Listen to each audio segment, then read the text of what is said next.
Okay, let's just dive right into this explainer. Today, we're performing a corporate autopsy on one of Indian aviation's most spectacular, mind-boggling failures. We're talking about a case study that literally reads like a financial thriller, a story of immense ambition, dizzying heights, and a completely devastating crash. Yep, we're talking about Kingfisher Airlines. We're going to dissect the data, analyze the timeline, and figure out exactly how an absolute giant of the skies was brought crashing back down to Earth. Now think about this figure for a second. 9,000 crore rupees. What's really wild about this massive number is that it represents the staggering debt Kingfisher Airlines just left behind when it collapsed. It is a number so huge, it's honestly hard to wrap your head around. But, a financial hole of this magnitude, that doesn't happen overnight. It takes years of systematic failure, ignored red flags, and some profound miscalculations to dig a hole that deep. But to really understand the fall, we have to look at the peak, right? Founded by Vijay Mallya, Kingfisher was originally envisioned as this ultra-premium, full-service airline. And man, for a time, it absolutely dominated. It rapidly conquered 20% of the market, instantly becoming India's second-largest airline. They weren't just surviving, they were setting the absolute standard for luxury in the Indian skies. They had captured a massive slice of the pie. So let's get into part one, the glamour trap, and its incredibly brief lifespan. Because you gotta ask, how did a giant with a fifth of the whole market share completely unravel? Just look at this timeline. It's a shockingly short, chaotic 8-year lifespan. It goes from a super glamorous launch in 2005 straight into a really fateful acquisition of Air Deccan in 2007, which ultimately paved the way for a sudden, absolute collapse in 2013.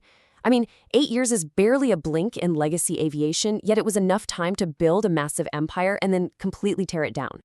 Which brings us to the first massive misstep. Cause of death number 1. A fatal identity crisis brought on by incompatible cultures. So in 2007, Kingfisher acquired the budget carrier Air Deccan. And suddenly, leadership tried to run a premium luxury brand and a low-cost budget brand simultaneously under the exact same roof. They essentially mashed together two completely incompatible cultures and, crucially, two wildly different cost structures. It's literally like trying to run a 5-star luxury resort and a backpacker hostel using the exact same management and resources. It just does not compute. And the fallout? Entirely predictable, but absolutely disastrous. Because resources were suddenly split and the operational focus got blurred, the premium service quality just plummeted. The luxury business travelers, the very core of Kingfisher's original model, they abandoned the airline. And at the exact same time, the price-sensitive budget flyers, they didn't stick around either. They naturally preferred pure low-cost carriers that were actually optimized for cheap fares. So Kingfisher ended up alienating everyone and pleasing absolutely no one. Let's move on to cause of death number 2. Ego over data and unchecked ambition.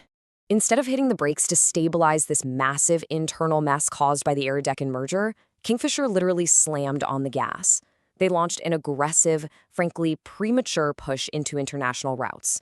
They were buying new planes, opening global routes, hiring staff, all with absolutely no revenue to actually pay for any of it. They were expanding purely on debt with no adequate cash reserves to cushion the blow. So why did they do this? Well, because leadership, and specifically Vijay Mallya, prioritized the optics of a glamorous, globe-trotting brand over basic, boring financial discipline. To keep the illusion alive, losses were consistently underreported. The data was telling a terrifying story of a total financial hemorrhage, but the ego at the top just ignored these realities until the collapse became mathematically irreversible. Which leads us to the final fatal blow. Cause of death number 3?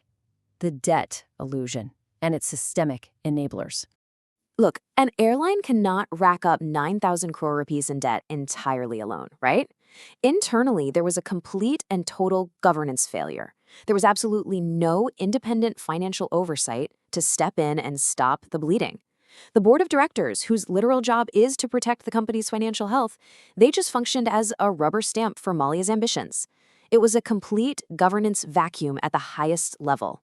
But externally, an unbelievable banking failure occurred. a 17-bank consortium led by the State Bank of India, somehow just kept throwing loans at a visibly sinking ship, even as the airline bled cash, lost market share, and failed to report accurate losses. This massive group of lenders just kept the credit lines wide open. And here is the absolute kicker: 4,000 crore rupees. How did banks authorize this?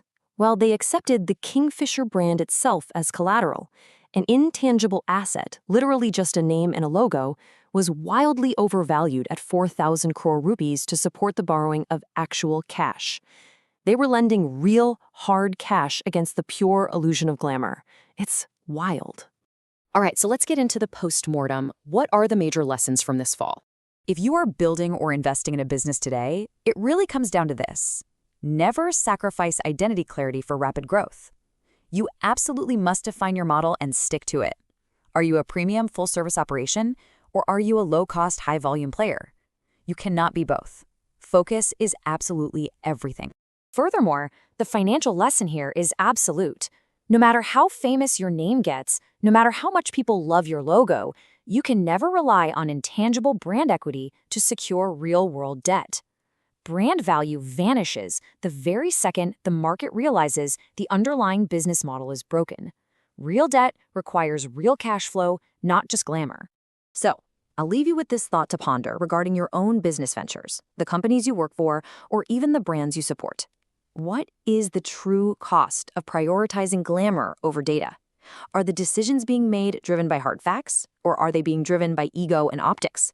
Thanks for joining me on this explainer. Keep learning, stay focused, and always keep questioning the data behind the glamour.